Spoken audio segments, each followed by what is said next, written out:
Hello commandos, welcome to biometrics classes online. और in this lecture of electrochemistry के इस lecture में हम लोग बात करेंगे फैराडेज लॉ के रिमेनिंग क्वेश्चंस पर, और उसके बाद बात करेंगे कंडक्टेंस वाले हिस्से पर, है ना। कंडक्टेंस का नया पार्ट शुरू करेंगे, ठीक है। तो फैराडेज लॉ पर हम लोगों ने बात कर लिया था। M equal to ZIT is the Faraday's first law and M1 by M2 equal to E1 by E2 is the Faraday's second law। तो फर्स्ट लॉ ने क्या कहा? When electricity is passed through the aqueous or molten solution of electrolyte, then amount of substance deposited on electrode is directly proportional to the strength of current। तो this is about the Faraday's first law। और Faraday's second law में क्या आया? When the current of same strength is passed through the same time, current of same strength is passed through the same time from different solution of electrolyte,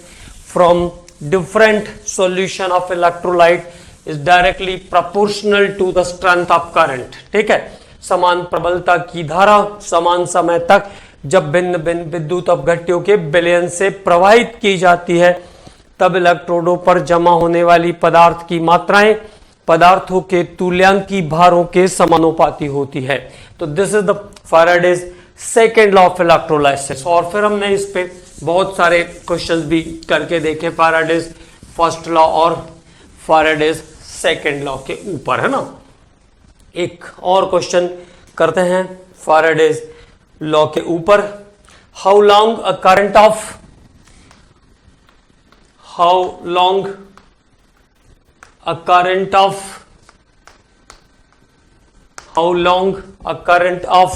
3 ampere, how long a current of 3 ampere is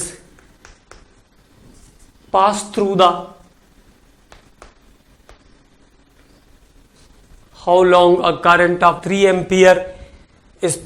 the solution of AgNO3, pass through the solution of how long?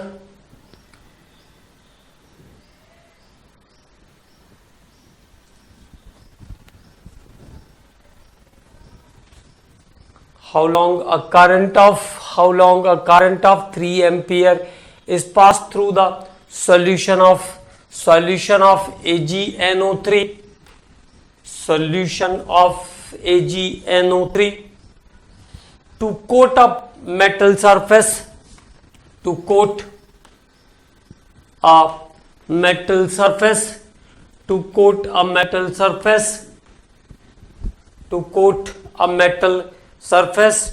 of 80 centimeter square, to coat a metal surface of 80 centimeter square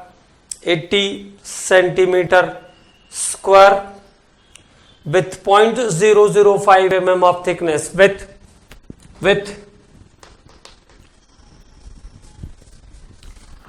0.005 millimeter of thickness। तो how long a current of 3 ampere is passed through the solution of AgNO3 to coat a metal surface of 80 centimeter square with a thickness of 0.005 millimeter, 0.005 millimeter। The density of silver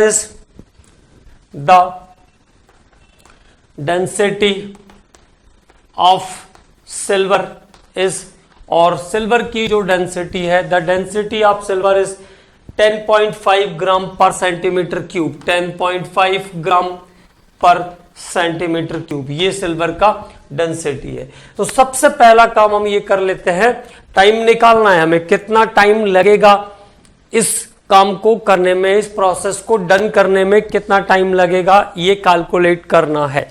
तो first of all हमको क्या करना है? First of all हम क्या काम करने वाले हैं? पहले हम निकाल लेते हैं कितना मास कंज्यूम होगा, कितना मास हमें रिक्वायर्ड है। जब मास रिक्वायर्ड पता चल जाएगा तो आगे की कैलकुलेशन आसान हो जाएगी। तो देखिए मास निकालने का फॉर्मूला होगा, मास इक्वल टू होता है वॉल्यूम इनटू डेंसिटी। तो डेंसिटी तो आपको क्लियरली दिख रही है। अब वॉल्यूम कहां से आएगा, तो वॉल्यूम आएगा area into thickness. Volume is what, तो एरिया इंटू थिकनेस। तो मास कैसे निकलेगा, एरिया इंटू थिकनेस, ये हो गया आपका volume, area into thickness into density. तो एरिया कितना है 80 सेंटीमीटर स्क्वायर और 80 सेंटीमीटर स्क्वायर, और थिकनेस कितनी है 0.005 millimetre, 0.005 millimetre, 0.005 millimetre of thickness, 0.005 millimetre of thickness है ना। तो थिकनेस 80 सेंटीमीटर स्क्वायर का एरिया, थिकनेस 0.005 मिलीमीटर, और डेंसिटी कितनी है 10 टू दी पावर 5। तो यह आ गया आपका 0.005 इंटू डेंसिटी कितना है 10.5, तो मिली और सेंटीमीटर। एरिया वॉल्यूम दिया हुआ है आपको, एरिया दिया है 80 सेंटीमीटर स्क्वायर और थिकनेस दी हुई है 0.005 millimetre, 0.005 millimetre of thickness, thickness of 0.005 millimetre. तो देखो ये यहां पे जो हो रहा है ऐसा कर लेते हैं। तो मास निकालने के लिए फॉर्मूला यूज किया हमने, mass equal to volume into density. Volume into density is the calculation of mass. Mass का फॉर्मूला यूज किया सबसे पहले, that is volume into density. क्या लिखा, वॉल्यूम इनटू डेंसिटी। तो वॉल्यूम क्या हो जाएगा, वॉल्यूम हो जाएगा आपका ये सेंटीमीटर कितना, सरफेस एरिया और थिकनेस। तो मास का एक फॉर्मेट आ जाएगा, surface area into thickness into density, surface area into thickness into density.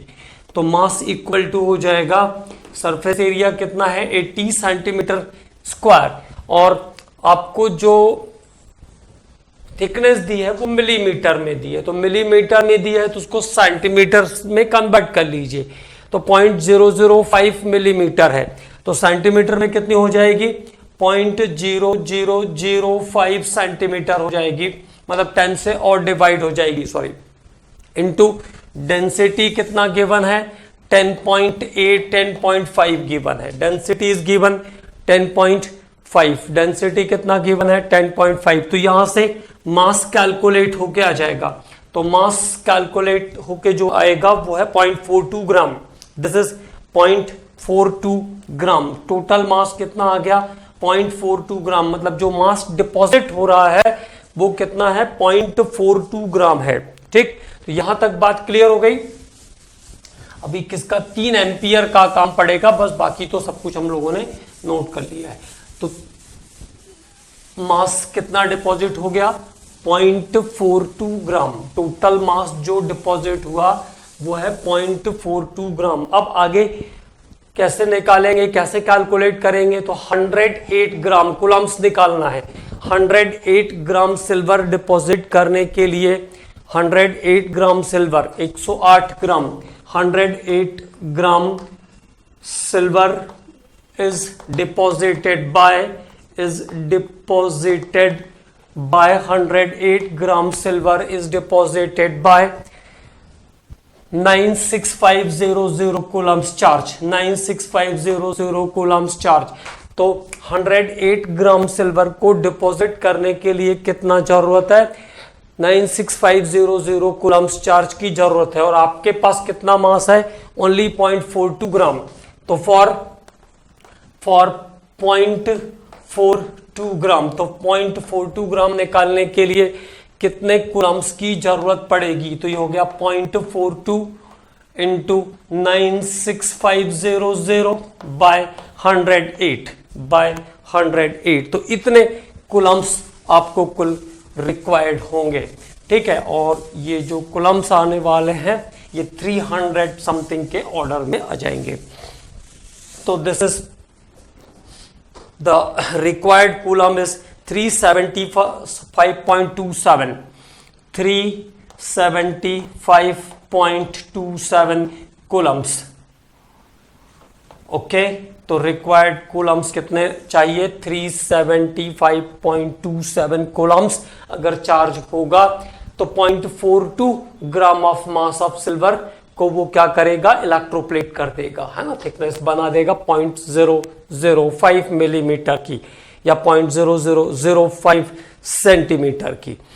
तो कुल 0.42 ग्राम, जिसके लिए जरूरत पड़ेगी 375.27 कूलम्स चार्ज की। अब टाइम निकालना है तो Q का फॉर्मेट होता है Q equal to I into T. Q equal to I into T. तो हमको क्या चाहिए? T चाहिए। तो T इक्वल टू क्या हो जाएगा? Q बाय आई। Q बाय आई कूलम्स कितने हैं? 375.27 और I कितना है? 3 ampere. 3 ampere is the I।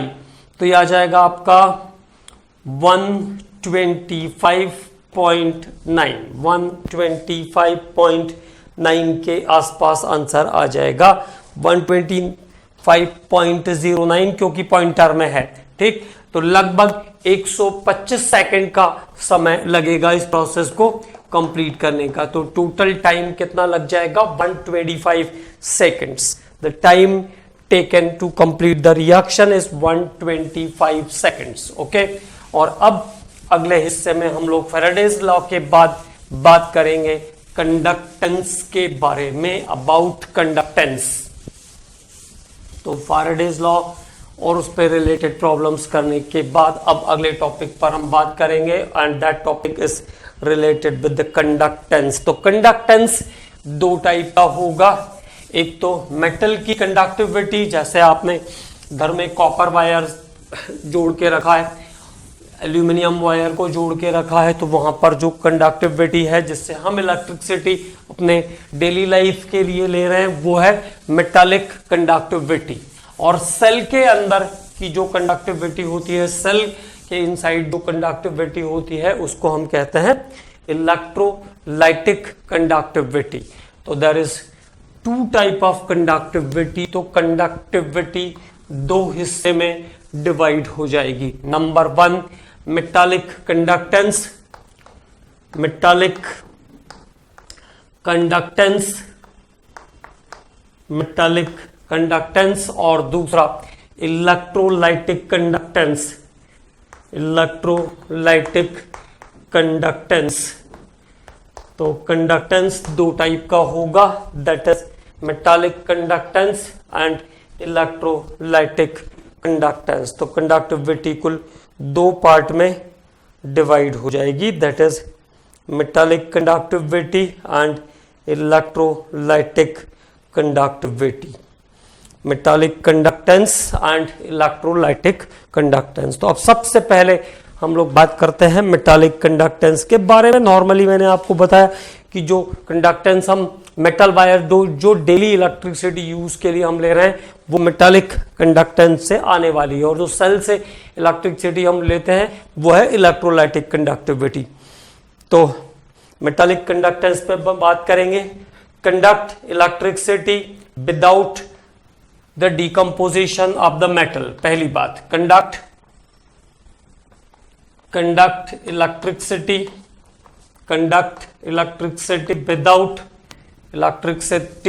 without decomposition of metal without decomposition of metals।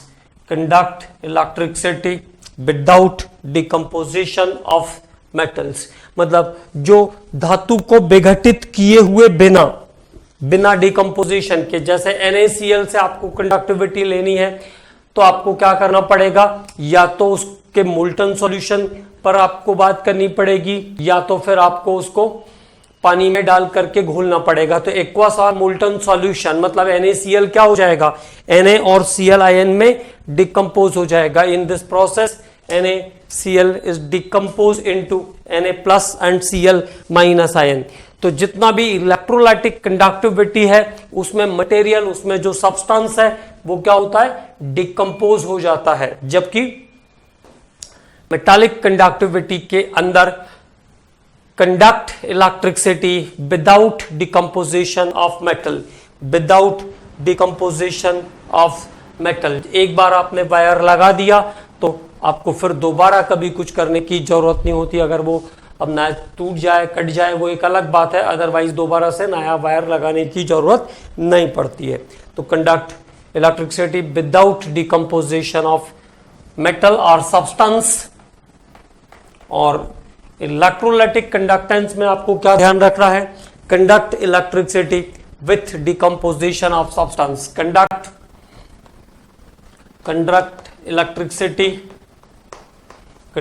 Electricity with decomposition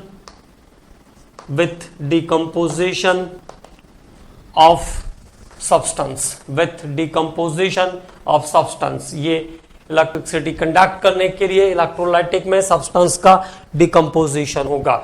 जैसे जिंक और कॉपर है डेनियल में, डेनियल सेल के अंदर, तो जिंक रॉड क्या होगी, स्लोली डिकम्पोज होती जाएगी बाय लूजिंग इलेक्ट्रॉन्स, है ना। तो always the material or the substance is decomposed। Number 2, due to flow of electrons, तो मेटालिक कंडक्टिविटी किसके कारण होती है, due to flow of electrons. Metallic conductance is due to flow of electrons. Metallic conductance किसके कारण होता है, electrons के फ्लो के कारण होता है। Electrolytic conductance due to flow of ions, ये आयंस के फ्लो के कारण होता है, due to flow of ions. Number 3, तो due to flow of electrons and it is due to flow of ions. Okay, the metallic conductance decreases with increase in temperature. तो ये बहुत इंपॉर्टेंट पॉइंट है। Metallic conductance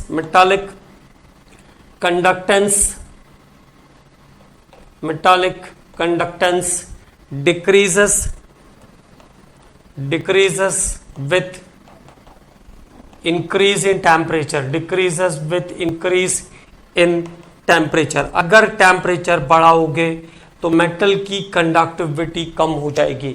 metallic conductance decreases with increase in temperature due to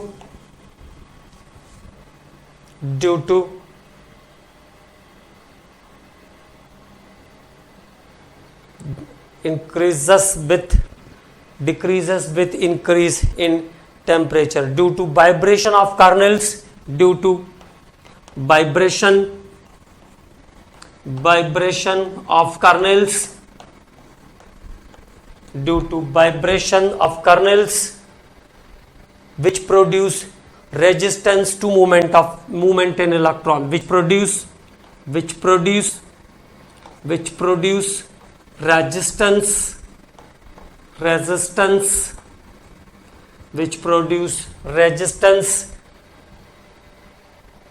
in the movement of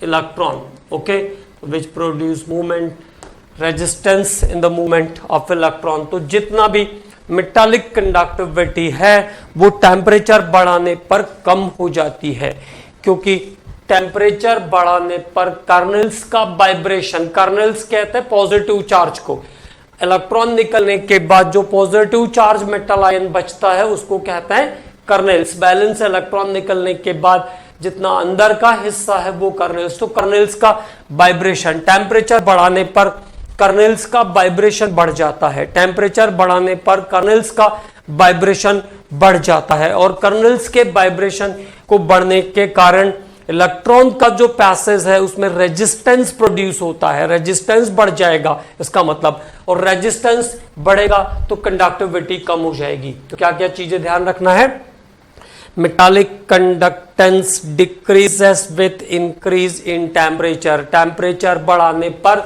metal की conductivity कम हो जाती है due the vibration of colonel's, क्योंकि colonel's का वाइब्रेशन, कर्नल क्या होता है? Positive charge ion, positive charge ion. Electron निकलने के बाद जो मेटल आयन बचते हैं उस पर पॉजिटिव चार्ज रहता है, it is known as kernels. तो कर्नल्स का वाइब्रेशन बढ़ जाता है जिससे रेजिस्टेंस बढ़ जाएगा। कर्नल के वाइब्रेशन के कारण रेजिस्टेंस प्रोड्यूस होगा जो इलेक्ट्रॉन को मूव करने में डिफिकल्टी क्रिएट करेगा। ठीक है, तो vibration of colonel's which produce the movement of electron, which produce the resistance in the movement of electron, इसलिए कंडक्टिविटी कम हो जाएगी। अब बात करते हैं इलेक्ट्रोलाइटिक में। Electrolytic conductance, electrolytic conductance, electrolytic conductance increases with increase in temperature, increases with increase in temperature, increases with increase in temperature। और electrolytic conductance temperature बढ़ाने पर बढ़ जाता है। Electrolytic conductance increases with increase in temperature, okay, due to dissociation of electrolyte, due to increase in dissociation of electrolyte, dissociation of electrolyte, due to increase in dissociation of electrolyte, क्योंकि विद्युत अपघट्य के विघटन की दर बढ़ जाती है। ठीक है, तो इलेक्ट्रोमेटालिक कंडक्टेंस, मेटालिक कंडक्टेंस किसके कारण होगा? Due to the decomposition of, due to the metallic conductance is due to the movement of electrons, electron के मूवमेंट के कारण होगा। और आयोनिक कंडक्टेंस किसके कारण होगा? Due to the flow of ions. Metallic में नो सब्सटेंस गेट डिसोसिएट, और इलेक्ट्रोलाइटिक में सब्सटेंस गेट डिसोसिएट। टेम्परेचर बढ़ाने पर मेटालिक कंडक्टेंस कम होगा, टेम्परेचर बढ़ाने पर मेटालिक कंडक्टेंस कम होगा क्योंकि कर्नल्स का वाइब्रेशन इंक्रीज हो जाएगा और जो कि रेजिस्टेंस को बढ़ा देता है।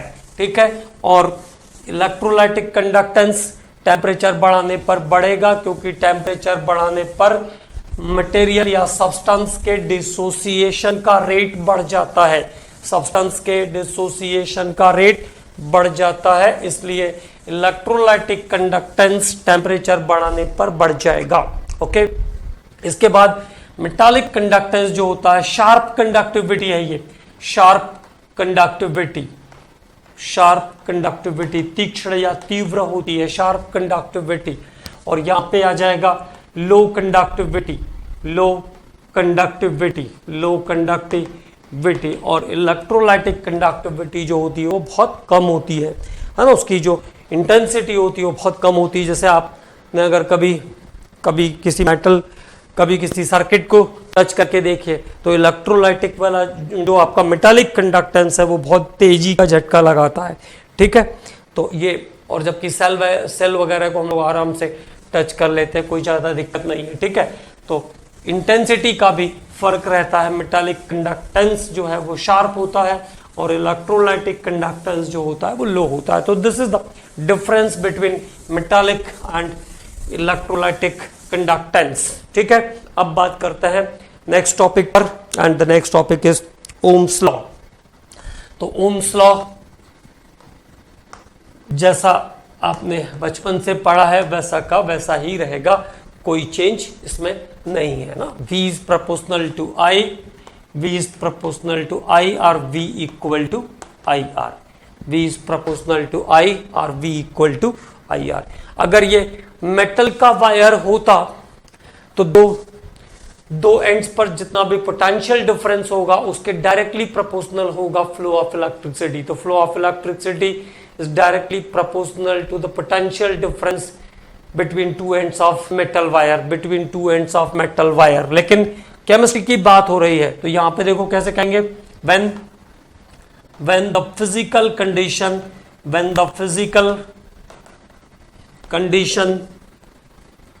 physical condition of solution of electrolyte, when the physical condition of solution of when the physical condition of solution of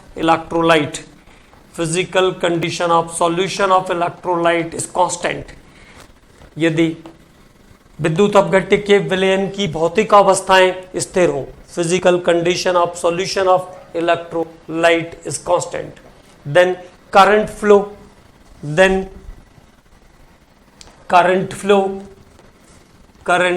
flow is directly proportional to current flow is directly proportional to current flow is directly proportional to potential difference of electrode. Current flow is directly proportional to potential difference of electrode. Potential difference of electrode. Current flow is directly proportional to potential difference of electrode. Okay, जब विद्युत अपघट्य के विलयन की भौतिक अवस्थाएं स्थिर होंगी तब इलेक्ट्रोडों के बीच प्रवाहित होने वाली विद्युत धारा, इलेक्ट्रोडों के बीच प्रवाहित होने वाली विद्युत धारा, इलेक्ट्रोडों के बीच प्रवाहित होने वाली विद्युत धारा इलेक्ट्रोड के विभवांतर के समानुपाती होगी, इलेक्ट्रोड के विभवांतर के समानुपाती होगी, directly proportional to the potential difference of electrodes. Okay, तो V is proportional to I और V इक्वल टू IR. और अगर सिंपल मेटल वायर रहता है तो कैसे कहेंगे, मेटल वायर के दो एंड्स के बीच जो पोटेंशियल डिफरेंस है उसके डायरेक्टली प्रोपोर्शनल होगा फ्लो ऑफ करंट. ठीक है, तो flow of current is directly proportional to the potential difference of two ends of metal wire. तो फिजिक्स और केमिस्ट्री के डेफिनेशन में ये अंतर रहेगा, इसको ध्यान रखना है. ठीक है, और न्यूमेरिकली कोई अंतर है नहीं, V is proportional to I and V equal to IR. अब बात करेंगे हम अगले फैक्टर पर, ओम्स लॉ के बाद रेजिस्टेंस हिंदी में कहते हैं प्रतिरोध. तो वो फैक्टर जो इलेक्ट्रिसिटी के फ्लो को अपोज करता है ना, करंट को जाने से, इलेक्ट्रिसिटी को जाने से रोकता है. जैसे मेटल के अंदर मैंने आपको बताया कि वाइब्रेशन बढ़ जाएगा, है ना, कर्नेल्स का वाइब्रेशन बढ़ जाता है जो कि इलेक्ट्रॉन के पाथ को रोकता है, इलेक्ट्रॉन के मूवमेंट को अपोज करता है, उसको रोकता है. तो ये रेजिस्टेंस है. ठीक, the hindrance provided by the solution. अब केमिस्ट्री में कैसे डिफाइन होगा ये, the hindrance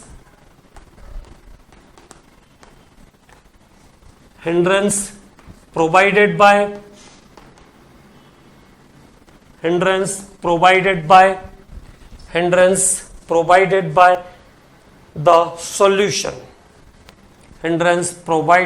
the solution, hindrance provided by the solution on the passage of current, on the passage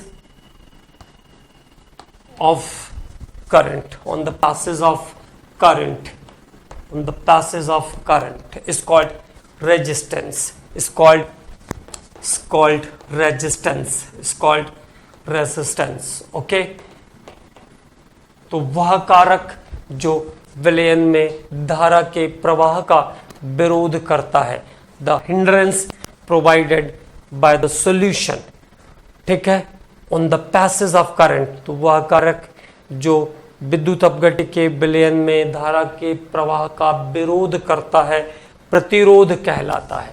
तो यह है रेजिस्टेंस, है ना. और रेजिस्टेंस आर इक्वल टू क्या होता है, V by I. Resistance is R equal to V by I. और इसकी यूनिट होती है रेजिस्टेंस की ओम्स, यूनिट ऑफ रेजिस्टेंस. तो रेजिस्टेंस प्रतिरोध की इकाई क्या होती है, ओम होती है. Ohm is the unit of the resistance. ठीक है, क्लियर. तो वो फैक्टर जो अगर मेटल वायर है तो आपको पता है कि कैटायन का वाइब्रेशन बढ़ जाएगा, कैटायन के वाइब्रेशन से रेजिस्टेंस प्रोड्यूस होगा. और अगर कोई भी इलेक्ट्रोलाइट का सॉल्यूशन है तो सॉल्यूशन के अंदर कुछ फैक्टर जो आयंस के मूवमेंट को रोकने वाले हैं, जो आयंस के मूवमेंट को हिंडर करते हैं, उसको हम कहते हैं रेजिस्टेंस. ठीक है, तो वह कारक जो विलयन में धारा के प्रवाह का विरोध करता है उसे कहते हैं प्रतिरोध। R equal to V by I and its units are ohms, और इसकी यूनिट क्या है? ओम है। इसके बाद रेजिस्टेंस के बाद अब हम बात करेंगे कंडक्टेंस के बारे में। तो अबाउट कंडक्टेंस, चालकता। तो reciprocal of resistance, reciprocal of resistance, प्रतिरोध का व्युत्क्रम, reciprocal of resistance is called conductance, is called conductance. Reciprocal of resistance is called conductance. प्रतिरोध का व्युत्क्रम चालकता कहलाता है। Reciprocal of resistance is called conductance. ठीक है। और C इक्वल टू होता है 1 by R, C equal to 1 by R. तो C के यूनिट्स क्या हो जाएंगे? 1 बाय आर, मतलब ओम होता है R का यूनिट, तो क्या हो जाएगा? Ohm inverse, ohm inverse.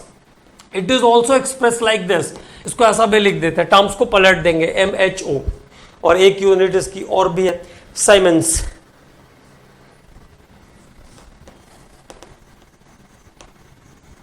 Simons. तो कंडक्टेंस की यूनिट्स क्या क्या है?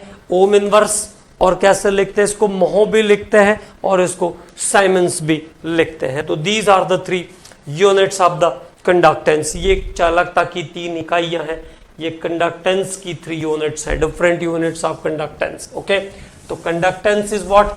द रेसिप्रोकल ऑफ रेजिस्टेंस, प्रतिरोध का व्युत्क्रम चालकता कहलाता है। Reciprocal of resistance is called conductance. अब अगले फैक्टर पर बात करते हैं। नेक्स्ट फैक्टर कंडक्टेंस हो गया, रेजिस्टेंस हो गया, इसके बाद रेजिस्टिविटी।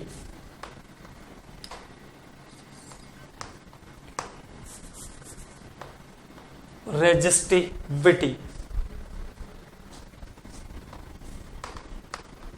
रेजिस्टिविटी, और इसको स्पेसिफिक रेजिस्टेंस भी कह सकते हैं। Specific resistance, specific resistance. अब देखो स्पेसिफिक रेजिस्टेंस, अगर मान लो फिजिक्स है तो कैसे डिफाइन हो जाएगा? 1 सेंटीमीटर लंबा वायर जिसका cross sectional area 1 centimetre square है, 1 सेंटीमीटर स्क्वायर। ओके। तो the wire of 1 centimetre long, the resistance produced by the wire of 1 centimetre long have cross sectional area is 1 centimetre square. 1 centimetre लंबा wire जिसका cross sectional area 1 centimetre square है, इसको क्या कहते हैं? Resistivity कहते हैं। ठीक है। तो इसको कहते हैं रेजिस्टिविटी और स्पेसिफिक रेजिस्टेंस। तो ये तो बात हो गई फिजिक्स की। अब केमिस्ट्री में तो कोई वायर होना नहीं है, ठीक है, तो कैसे डिफाइन होगा? The resistance produced by the solution of 1 centimetre cube. 1 centimetre cube solution के अंदर जितना रेजिस्टेंस होगा उस कंडक्टर का, उसको क्या कहेंगे? It is called specific resistance और रेजिस्टिविटी। तो resistance of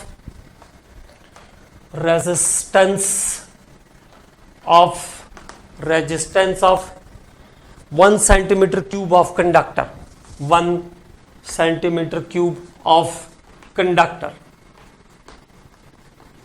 resistance of 1 centimeter cube of conductor is called specific resistance, or resistivity is called specific resistance. Specific resistance is called specific resistance or resistivity.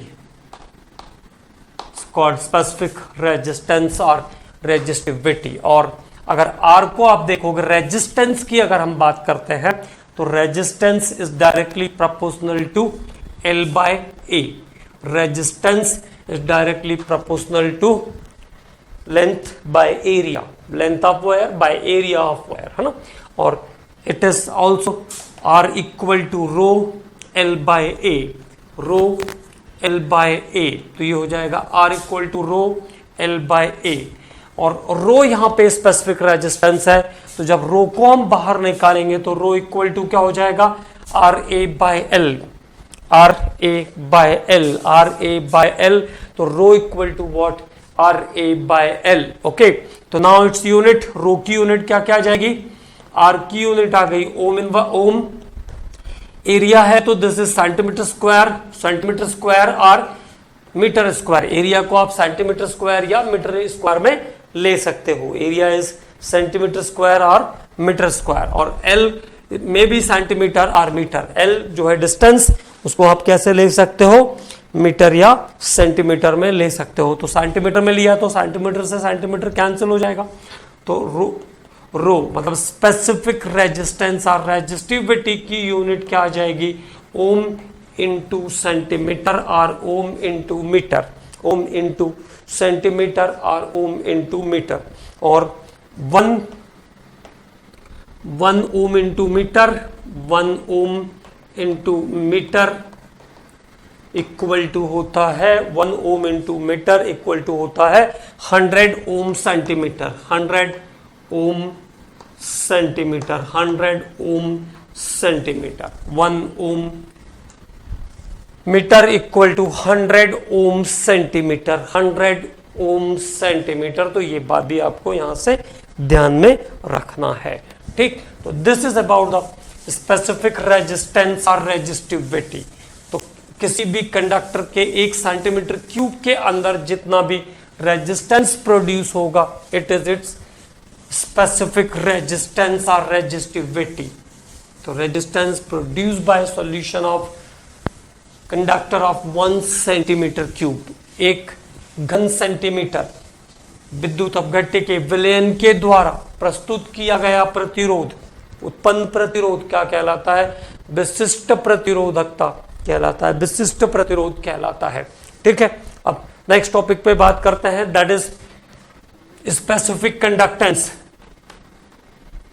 Specific conductance, specific conductance, it is denoted by के, है ना, Greek letter से लिखते हैं KAPPA, kappa.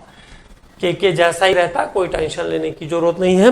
तो यह है specific conductance, reciprocal of specific resistance,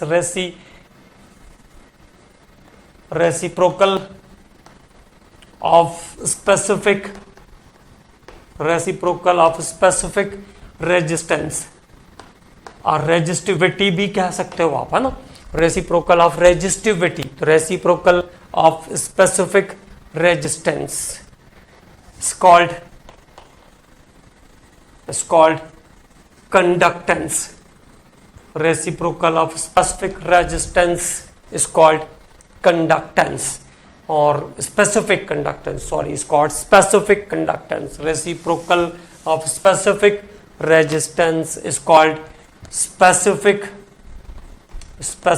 conductance, is called specific conductance. और K इक्वल टू क्या हो जाएगा, देखो K इक्वल टू हो जाएगा reciprocal of specific resistance. Specific resistance क्या था, रो इक्वल टू RA/L था। तो K इक्वल टू क्या हो जाएगा, L/RA। K इक्वल टू क्या हो जाएगा, L/RA, ओके। तो K equal to L/RA because it is 1 by rho, K is 1 by rho, है ना। ऐसा भी चलो एक स्टेप बढ़ा देते हैं, K इक्वल टू क्या, 1 बाय रो। तो rho equal to what, RA/L। तो 1 बाय रो क्या हो जाएगा, L/RA। तो K equal to now, K equal to क्या हो जाएगा, L/RA। तो यूनिट क्या हो जाएगी, L की यूनिट सेंटीमीटर या मीटर, R की यूनिट ओम, और A की यूनिट सेंटीमीटर स्क्वायर या मीटर स्क्वायर। तो यहां से जो यूनिट फाइंड आउट होकर के निकलेगी K की, वो क्या हो जाएगी, ओम इनवर्स सेंटीमीटर इनवर्स। तो ohm inverse centimetre inverse the unit of specific conductance. Specific conductance की यूनिट क्या हो जाएगी, what is the unit of specific conductance. Specific conductance की यूनिट हो जाएगी ओम इनवर्स सेंटीमीटर इनवर्स। अब बात करेंगे अगले पॉइंट पर, that is about cell constant. तो एक अगले फैक्टर पर बात करते हैं, सेल कांस्टेंट। ये सब छोटे छोटे से डेफिनेशंस हैं, इनको याद रखना है, इन पे हम लोग कुछ न्यूमेरिकल्स करेंगे, बस इतना इनका इंपॉर्टेंस है। तो अब बात करते हैं सेल कांस्टेंट के बारे में। सेल कांस्टेंट, सेल स्थिरांक, और सेल कांस्टेंट को x से शो करते हैं। तो it is ratio of distance between electrode, ratio of distance between electrode and cross sectional area of electrode, okay. इलेक्ट्रोडों के बीच की दूरी और इलेक्ट्रोड के पृष्ठ के क्षेत्रफल का अनुपात, इलेक्ट्रोडों के बीच की दूरी और इलेक्ट्रोड के पृष्ठ के क्षेत्रफल का अनुपात सेल स्थिरांक कहलाता है। तो cell constant is the ratio of distance between electrode and cross sectional area of electrode. तो x equal to what? L by A, distance between electrode and cross sectional area of electrode. तो unit of cell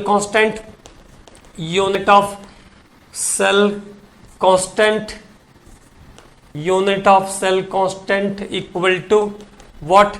Centimeter inverse. Centimeter inverse is the unit of cell constant. ये यहां से हो जाएगा centimetre, ये हो जाएगा सेंटीमीटर स्क्वायर, ऊपर शिफ्ट मारोगे तो हो जाएगा 1 से 1 कैंसिल और 1 सेंटीमीटर माइनस का बचेगा। तो सेंटीमीटर इनवर्स और metre inverse is the unit of the cell constant. अब एक और पॉइंट पे बात करते हैं, that is about relation between specific conductance and cell constant. Relation between specific conductance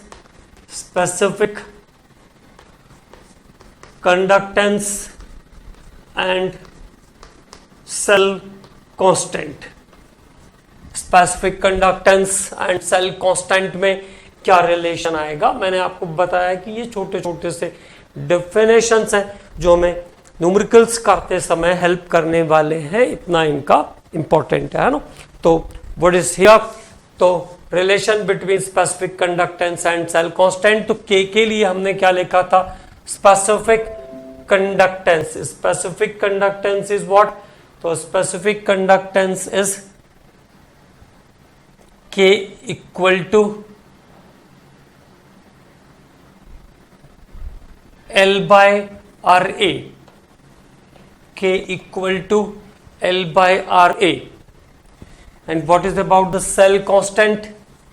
Cell स्थिरांक x equal to L by A. तो L by A ये आपका, चलिए इक्वेशन 1 हो गया, ये इक्वेशन 2 हो गया। दोनों में कॉमन क्या है? L by A। तो L by A की जगह मैं x को पुट कर सकता हूं, तो k इक्वल टू क्या हो जाएगा? देखो L by A की जगह क्या आ जाएगा? x। तो this is x by R। Okay, तो now x by R means what? x is the cell constant by resistance. तो स्पेसिफिक कंडक्टेंस निकालने का एक फॉर्मूला मेरे पास और आ गया, specific conductance equal to cell constant by resistance. और कैसे लिख सकते हैं इसको? Cell constant by resistance is called 1 by resistance is called conductance. तो so it is also express as cell constant into conductance. तो ये कुछ important definition, cell constant into conductance, 1 by R equal to C, 1 by resistance equal to conductance. तो specific conductance को निकालने का एक formula मेरे पास और आ गया है, K equal to cell constant into conductance. तो it is about the some definitions in the portion of conductance. ये अब हम काम कर रहे हैं कंडक्टेंस पर, जहां पर हमने मेटालिक कंडक्टेंस और इलेक्ट्रोलाइटिक कंडक्टेंस स्टार्ट किया। तो मेटालिक कंडक्टेंस, मेटल्स के अंदर होने वाली conductivity due to flow of electron के फ्लो के कारण होता है, विदाउट डिकम्पोजिशन ऑफ सब्सटेंस। किसी भी प्रकार का सब्सटेंस का डिकम्पोजिशन नहीं होता है। इसमें एक बात और ध्यान रखना है, no transfer of any kind of material, किसी भी टाइप के मटेरियल का ट्रांसफर भी नहीं होता है। जबकि इलेक्ट्रोलाइटिक कंडक्टिविटी, जैसे एक पोल पे सोडियम मेटल जाएगा, एक पोल पे क्लोरीन गैस निकलेगी, एनोड एंड कैथोड लगा हुआ होगा ना इलेक्ट्रोलाइटिक सेल में, तो there is transfer of material. Transfer of material is also takes place in electrolytic conductance, but metallic conductance में किसी टाइप का कोई मटेरियल ट्रांसफर नहीं होता है। मेटालिक कंडक्टेंस टेम्परेचर बढ़ाने पर कम हो जाएगा क्योंकि कर्नेल्स का वाइब्रेशन बढ़ जाता है जिससे हिंड्रेंस प्रोड्यूस होता है, और इलेक्ट्रोलाइटिक कंडक्टेंस टेम्परेचर बढ़ाने पर बढ़ेगा क्योंकि डिकम्पोजिशन ऑफ सब्सटेंस बढ़ जाता है। More ions are there, more ions are produce, ज्यादा आयंस प्रोड्यूस होते हैं, ठीक है। और नेक्स्ट लेक्चर में हम लोग इक्विवेलेंट कंडक्टेंस, मोलार कंडक्टेंस और उससे रिलेटेड आगे के पॉइंट्स पर बात करेंगे। Okay commandos, thank you.